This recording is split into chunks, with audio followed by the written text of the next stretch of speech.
Hi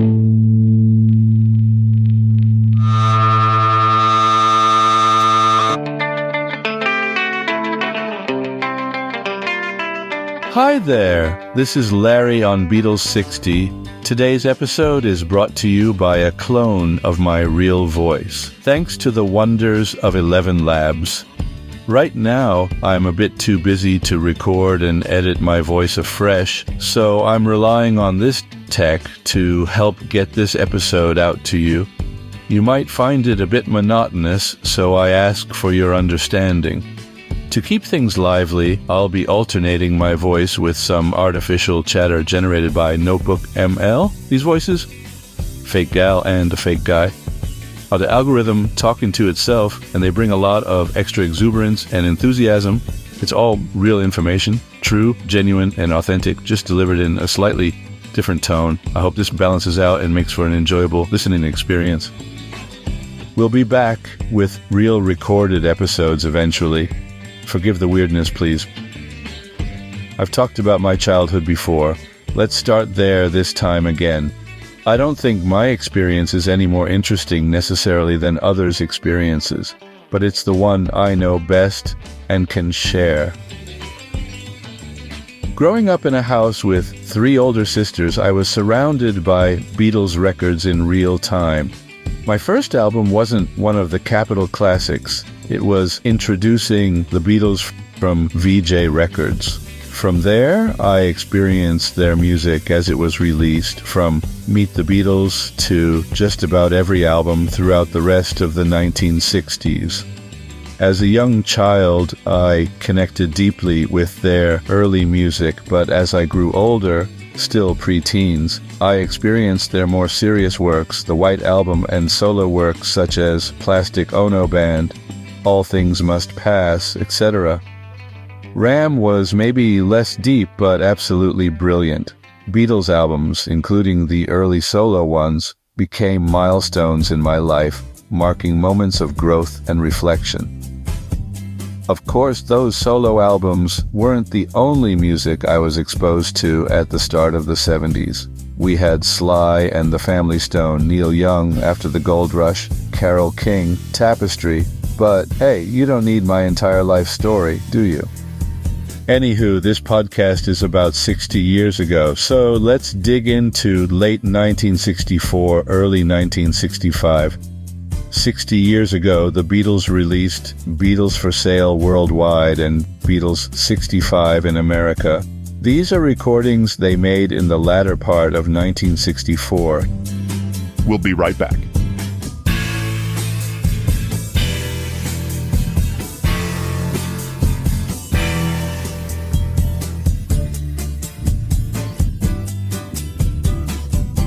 When you think about Beatlemania, it wasn't just about the music. Right. It was really about the speed of it all. Oh, yeah. These guys were releasing albums like crazy. Yeah. Especially here in the States. It was unbelievable. You ever feel overwhelmed just trying to keep up with all the new music that's coming out?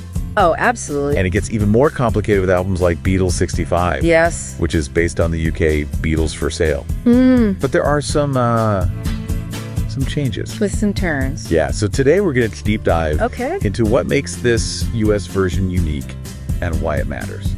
It really is a fascinating case study in how record companies would shape the music that people heard. So, okay, let's set the scene. Okay. It's 1964. Beatlemania is in full swing. Yep. The Beatles had already released a ton of music for the American public that year. A lot of music. But Capitol Records their US label. Right. They knew they had to keep that momentum going. Strike while the iron's hot.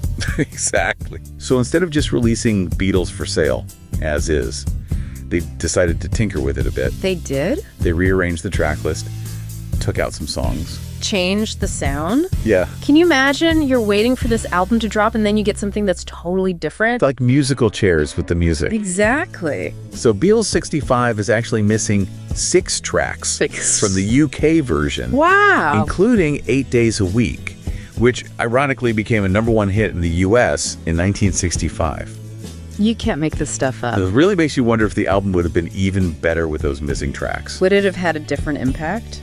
Right, but it wasn't just about what Capitol Records took away. Oh, no. They actually added some things, too. They did. Beatles 65 has a couple of tracks that you won't find on Beatles For Sale. It includes I'll Be Back, Okay. which was left off the U.S. release of A Hard Day's Night. Right. And of course, the big one, the hit single I Feel Fine With, She's a Woman. Yeah. And speaking of singles, we got to talk about this sound quality debate that has been raging online. Oh, yeah. I mean, you don't have to be an audiophile No. to recognize how sound affects the way you feel about the music. Absolutely. And some fans think that the US version has this extra reverb. They do. Almost makes it sound too polished. Right. Like it takes away from the raw energy of the Beatles. Interesting. And it all comes down to Dave Dexter Jr., a Capitol executive who decided to add that extra reverb to some of the tracks. I mean, we could do a whole other deep dive into that. Right. There are even these rumors about German pressings of Beatles 65 with less reverb. We'll save that for another time. Another time.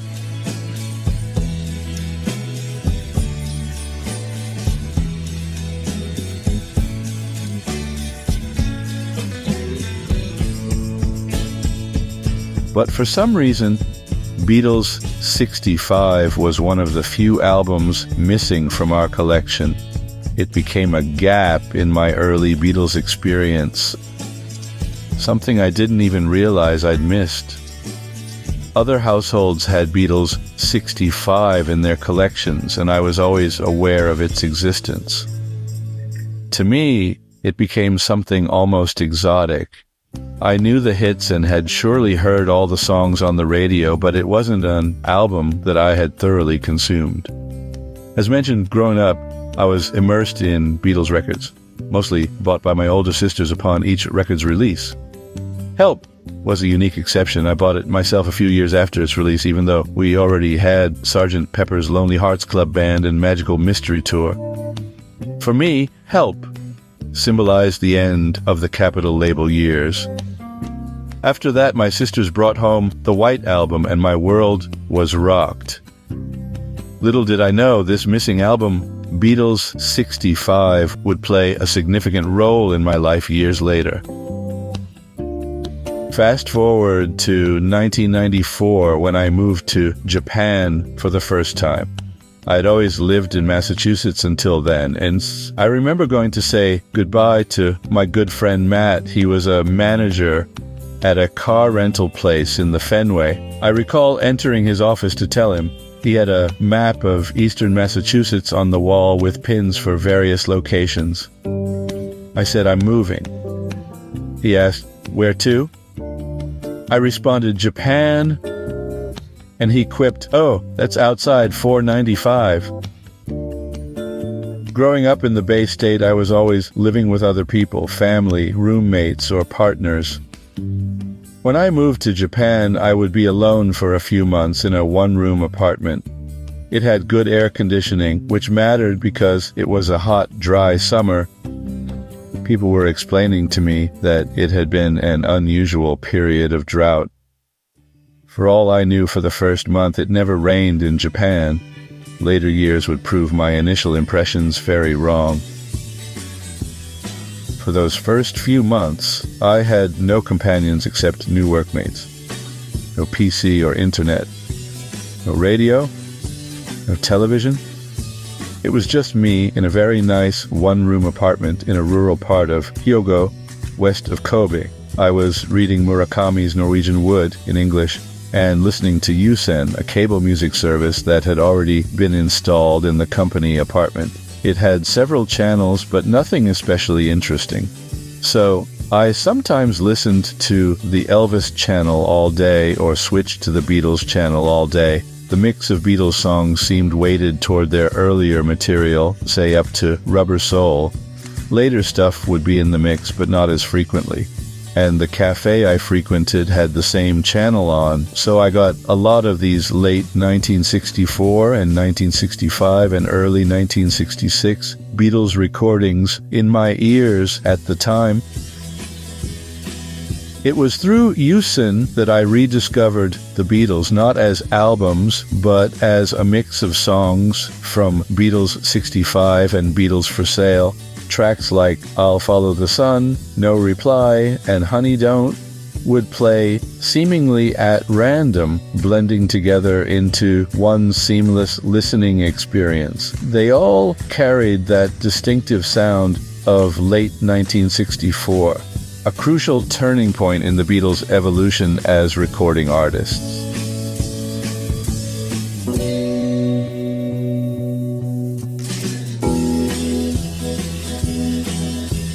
But let's get back to the music itself. Okay. Even with all the shuffling around, Beatles 65 marks a real turning point for the band, wouldn't you say? Oh, absolutely. This is where you start to hear a real maturity in the music. Yeah. They're experimenting with different sounds, different instruments. Right. Really pushing beyond what they had done before. Yeah, you think about the instruments they use, like the organ or African drums. It's more than just like a fun fact, you know? Right. You can hear them reaching for something new, experimenting. Yeah, John's mostly on acoustic guitar. Yep. Paul's playing piano and organ. Yeah.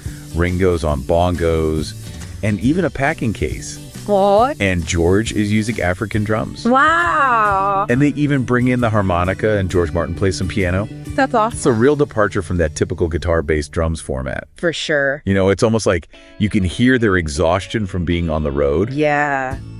But at the same time, there's this burst of creativity pushing through. Exactly. And remember what John Lennon said about Beatles For Sale? He called it a country and western LP. Yeah. Do you think that's because they were listening to a lot of U.S. country radio while they were touring? That's one theory. And isn't it interesting they included those 2 Carl Perkins covers? Right, Carl Perkins, the king of rockabilly. Yeah. He was a huge influence on the early Beatles sound. Yeah. So these covers were like a tribute. Yeah, and that country influence might explain why this album has such a different mood. Yeah, the lyrics are less about puppy love and more, Introspective. yeah, even melancholy at times. Especially John Lennon's writing. Yeah. Like in I'm a Loser, you can really hear the influence of Bob Dylan. It's so different from, say, She Loves You. Totally. Do you think that John was going through something personally, or was it just Dylan rubbing off on him? I think it was probably a little bit of both, because that vulnerability in I'm a Loser is fascinating, you know? Yeah. It shows how, even with all this Beatlemania, John Lennon was still dealing with very human insecurities. Yeah. And it's that honesty that I think makes the album resonate even today. Right, like we're getting a glimpse behind the curtain. Exactly. And it's not just I'm a Loser, right? Yeah. You hear that same kind of raw honesty in other songs, too. Yeah. Like Babies in Black. Oh, yeah. Talk about a departure from their earlier love songs. Right, it's mournful, almost haunting. You've got John and Paul singing in harmony, but the lyrics are just filled with longing and heartbreak. Totally. And then that discordant twanging sound of George's lead guitar just adds to that feeling of sadness. Yeah, and it's interesting how that song breaks from that traditional structure. Yeah. It opens with that dissonant guitar riff. Right. Almost like they're defying conventions. Yeah. Setting the tone for this emotional roller coaster. Like they're saying, we're not just a pop band anymore. We Yeah. have something deeper to say. Exactly, and it's not always pretty, Right. but it's always real. Yes. And speaking of keeping it real, Okay. the album title itself, Beatles For Sale, Yeah. seems pretty cynical. It does, doesn't it? On the surface, it might seem like a simple statement about their commercial success, Right. but there's this underlying layer of weariness, Yeah. maybe even a bit of resentment. Yeah, you mentioned earlier they were exhausted from touring. Yeah. And some critics even argue that Beatles For Sale is their weakest album. What do you think? I think it's more complex than that. Yeah. I mean, they were tired, they were being pulled in a million directions. Right. But even with all that, there's this incredible creative energy. Like, they were pouring all of their experiences, good and bad, into the music. Yeah, and in the midst of all that exhaustion, and maybe even a bit of cynicism, there are these moments of hope and joy. Oh, yeah. Like in I'll Follow the Sun. Such a beautiful McCartney composition. Yeah. The acoustic guitar and Paul's tender vocals just create this wonderfully warm and comforting atmosphere. It's like a moment of quiet reflection amidst all the other emotions. Exactly.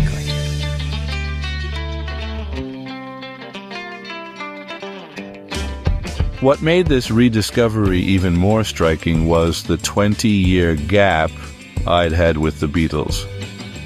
From the late 70s to the early 90s, I had drifted away from their music, immersing myself in different musical worlds. This journey was not unique to me, but was a common path for many young boomers from large families.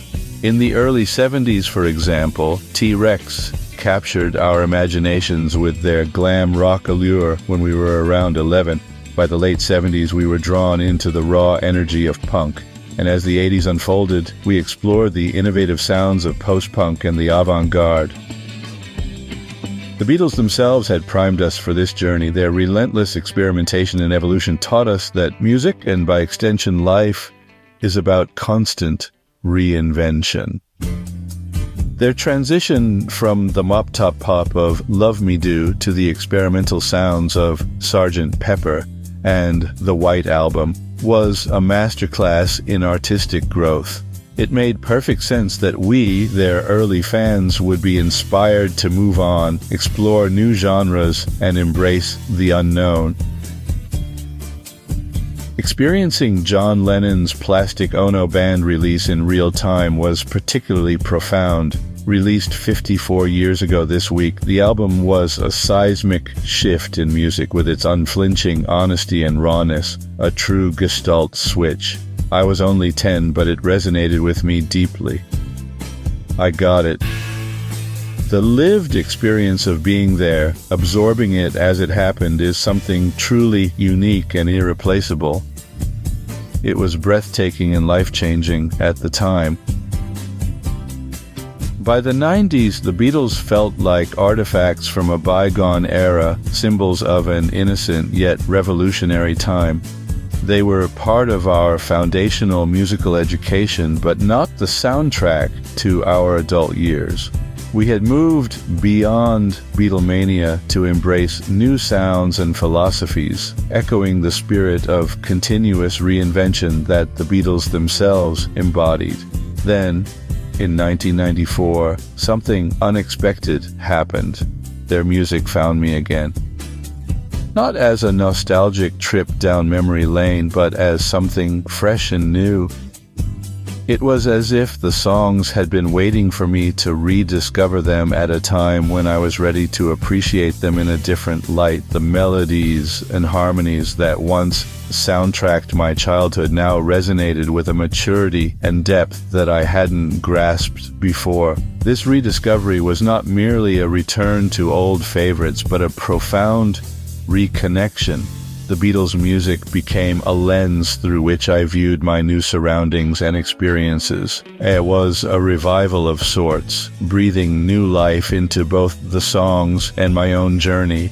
The familiar yet newly significant tunes of Beatles 65 and Beatles For Sale were the unexpected companions to a pivotal chapter in my life. What made this time so memorable was how the music felt connected to my new life in Japan. Instead of taking me back to the 1960s, these songs rooted me in 1994, a time of adjustment, exploration, and rediscovery. Japan, too, seemed to hold a special place for this mop-top Beatles era. Songs from 1964 to 65 were still deeply loved here, resonating with the culture and memories of a time when the Beatles first captured the world's attention. For me, this wasn't just about nostalgia. It was about finding something I didn't even know I'd missed.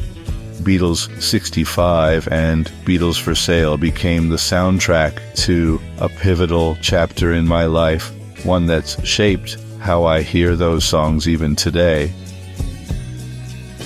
Interesting to note that these recordings are now 60 years old, and I dug deep into them 30 years ago, just before Anthology came out. So now it is in fact my own personal nostalgia.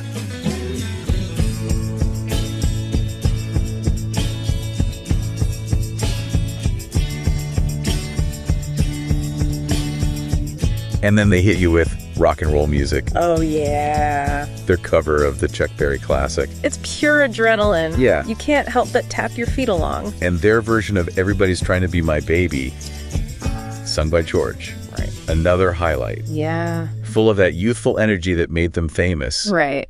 But with a bit more edge. A little bit more edge. And let's not forget, Honey Don't. Yeah. with Ringo on lead vocals. So good. Such a fun nod to their country influences. It really provides a nice contrast to some of the album's more introspective moments. Yeah, like they're giving us a little break Yeah, before we dive back into the heavier stuff. exactly. And speaking of which, we can't talk about Beatles For Sale without mentioning 8 Days a Week, Right. even though it wasn't on Beatles 65. It's a shame it was left off. Yeah. That song really highlights their evolving songwriting process. Yeah, I read that they actually brought a partially finished song into the studio Yeah. and finished writing it while they were recording. Bro. Makes you think about their creative process. It does. How they were constantly experimenting and pushing boundaries, even in the middle of recording an album. Yeah, and that fade in at the beginning. Oh, yeah. Such a simple but effective technique. Yeah, like they're inviting us to eavesdrop on a conversation that's already in progress. Right, and lyrically, it just captures that feeling of being swept up in a whirlwind romance, of time flying by when you're with the one you love. Yeah, it's classic Beatles. Yeah. But with this new level of maturity and sophistication. Right. And you can hear that evolution in every little thing, too. Oh, yeah. It's a love song, but it's more nuanced and complex than their earlier stuff. The lyrics are filled with this quiet appreciation for the simple joys of being in a loving relationship. Yeah. It's almost like they're reflecting on love from a different perspective. And musically, it's just so well crafted. Yeah. That use of timpani in the chorus Right. adds this unexpected depth and richness to the sound. It's a prime example of how they were becoming more adventurous in their arrangements. Yeah. Incorporating new instruments and sounds to Yeah. create something truly special. And then there's, I don't want to spoil the party. Oh, man. You can just hear the heartbreak and longing in John's voice. Yeah. It's like he's pouring his heart out. His vocals are so raw and emotive on that track. You Yeah. can really feel the pain of unrequited love. And those harmonies. Pure magic. This is one of those songs that just stays with you long after the music stops. Yeah. It's amazing to think that an album that was born out of so much exhaustion and pressure Right. turned out to be so cohesive and engaging. It speaks to their talent and resilience. It really does. They could have easily phoned it in. Yeah. But they didn't. They channeled those experiences into something truly special. Beatles For Sale, and by extension, Beatles 65 is really a fascinating snapshot of a band in transition. Yeah. They were grappling with their newfound fame, the pressures of touring, Yeah. but at the same time, they were pushing their creative boundaries further than ever before.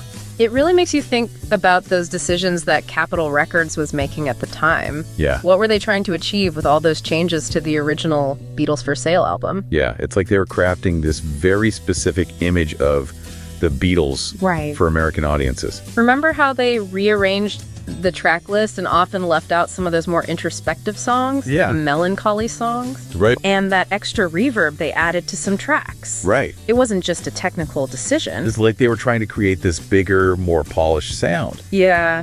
Maybe they thought that would appeal more to American tastes. It's a fascinating look into the music industry back then. Yeah. Record labels had so much control over how artists were presented to the public. It makes you wonder how the Beatles felt about it all. Right. Did they go along with those changes willingly? Yeah. Or were they frustrated by the lack of control over their music? Right. We may never know for sure, but one thing's for certain. What's that? Capitol Records knew how to market the Beatles. Oh, absolutely. Beatles 65 was a huge hit. Yeah. Topped the charts for weeks. It wasn't just the music. Right. It was the album cover, the marketing campaign. Yeah. It all contributed to their image as these global superstars. It's amazing to think about the ripple effect of that success. Yeah. Other artists started releasing albums with similar titles and formats, Okay. trying to capture a little bit of that Beatlemania magic. So we've talked about the track list, the sound, the context, Yeah. but what does it all mean? Yeah, what can we learn from Beatles 65? Right. I think it shows how much music can be shaped by these outside forces. Yeah. I mean, the Beatles were writing and performing these incredible songs, Right. but the way those songs reached the public, the way they were packaged and presented, that was all influenced by the record company. And yet, despite all that, the core of the Beatles' talent and creativity still shines through. Yeah. Their music transcended the marketing, the hype, the industry machinations. It connected with people on a deeper level. Absolutely. It's a reminder that even in a world of commerce and image making, real artistry can still find a way to break through. Beatles 65 is more than just an album. It is. It's a time capsule, Yeah. a snapshot of a band on the verge of something truly remarkable. It shows their growth as songwriters, their willingness to experiment, Yeah. and their enduring connection with fans. And that's what makes this album and the Beatles story as a whole so fascinating. Absolutely. After Anthology in 1996, I had another 2-decade lapse in regular Beatles listening. I returned to them again in the social media era, where now it's like a daily historical study for me rather than fandom per se. But I'm surrounded by Beatles fans and grateful for the community online. Without having input from real experts, my podcasting would be just this personal reminiscing over and over. It's a story of talent, ambition, Yeah. and the power of music to change the world. I hope this one episode of further personal reminiscing was a good listen. What are your takeaways from all of this? Yeah, what surprised you? What questions are still swirling around in your head? Right, we've given you the pieces of the puzzle. Yeah, Now it's up to you to put them together and draw your own conclusions. that's the beauty of a deep dive. It is. It's about sparking curiosity and inspiring you to dig deeper. And we'd love to hear your thoughts. Yeah. Share your favorite track from Beatles 65. Yeah. Tell us why it resonates with you. Let's keep the conversation going. Thanks for listening. Thanks for joining us on this deep dive into Beatles 65. Until next time, keep exploring, keep learning, and keep the music playing. We'll be back for real sometime soon. Don't get to hit and play a tango, and in the mood they take a mambo. It's way too early for the Congo.